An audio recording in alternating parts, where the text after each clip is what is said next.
Welcome to Media Decoded, a channel dedicated to exposing the lies of the mainstream media and is the enemy of big business, deep state politicians in both parties, the Hollywood elite, and China. I hope that you like, comment, share, and subscribe because it is by far the best thing you can do to support this channel, and I do need your help. YouTube will never help me get my message out. Instead, they will try to stifle it. So without further ado, I welcome you to Media Decoded. Some brand new polling this morning from CNN on the state of the coronavirus pandemic and our attitudes towards it. We asked people how they feel about K through 12 schools opening for in-person education.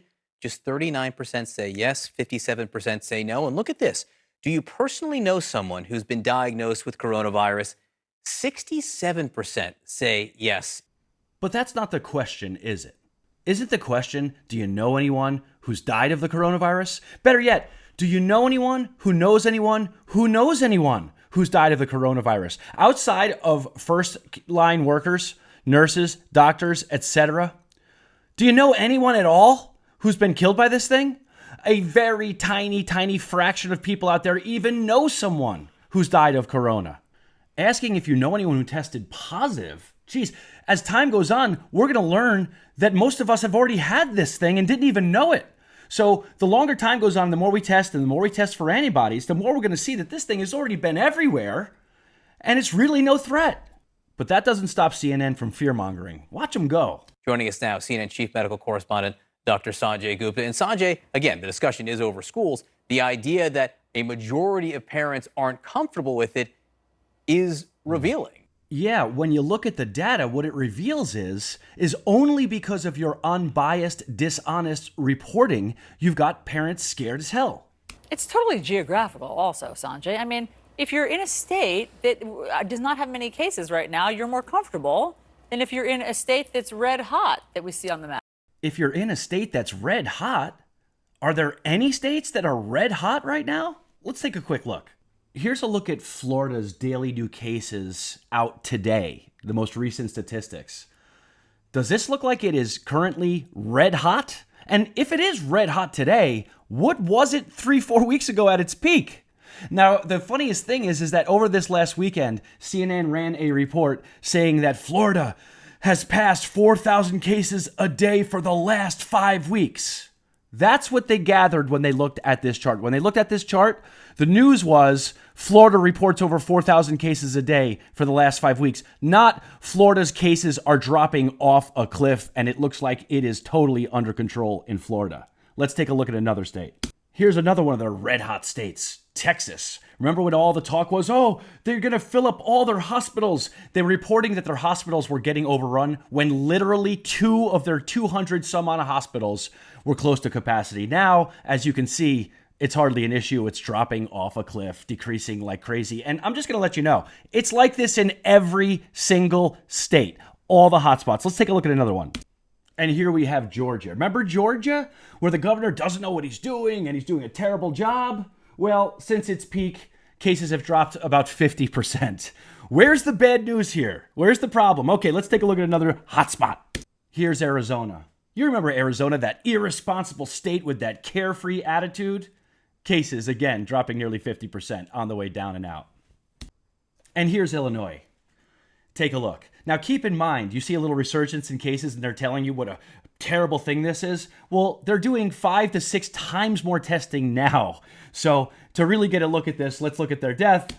And we see clearly that this thing is no longer a problem in Illinois. In fact, you can go through every state in our nation, and the only ones that are showing like a slight uptick are the states where they're having like 80 cases a day, 90 cases a day. Everywhere else where this has been an issue, it is slowing down to a stop, and it won't be long before CNN is going to have a very hard time fear-mongering on this, which is why you see him shifting, moving the cheese. Oh, the schools, the students, the schools. There's 14 cases in a college.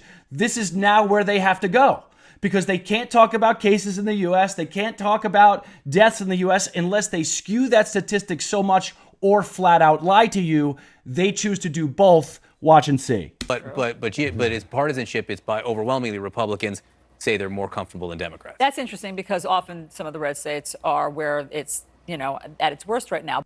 Okay, two things here. One, it's not a mystery as to why it's partisan. It's partisan because the people out there that are Republicans don't believe your lies. So therefore they're not afraid. But on the second point, when she talks about quote unquote where it's worse right now, meaning the red states, I just showed you all of these states. If that's the worst it is in the whole country, we're doing great. This thing's close to over. What's the issue? Yeah, I think that's right, and I think that the idea that there is a correlation between these red states and the policies that they put in place. Yeah, these terrible policies they put in place in these red states. You know, the states where they flattened the curve and hardly anyone died, compared to New York, where I live, where they praised the guy and it burned through like a freaking cinder through forest. It's killed everybody. They lead the nation in death toll by a factor of 10. But we did a great job here. I mean, I live in a state now where we have, I think, as of today, the fastest per capita growth when it comes to coronavirus in the country. Wait, what did you just say? Don't you live in Georgia? Here's the map of Georgia's new cases. This is the fastest growing in the whole country? Boy, we are in great shape. He calls this, first of all, growing, and that it's the fastest growing. What the hell is going on with CNN? Really, it is absolutely unreal. Florida's behind us and Louisiana's after that. So, I mean, there's obviously a lot of concern here. Wait, did you say Florida and Louisiana? Okay, here's Florida. Here's Louisiana. These are the fastest growing in the country. I'm so disgusted by this, and it's such irresponsible reporting. I've seen CNN kind of falling off a cliff since Trump came down the escalators, but they have gone to this place that is so amazing. I just can't believe it, how they're still on the air, how anyone watches them, I guess, except for me, to report on them. But it's just disgusting. I don't know how anyone that is on the left can feel good about being lied to like this on a consistent basis. They treat people like idiots. But I can tell you that even in my kids' school, the majority of people are still sending their kids back. I don't know if that reflects their worries. I'm worried, but I'm still going to do it, or what. But the majority of people are sending their kids back, and it's concerning.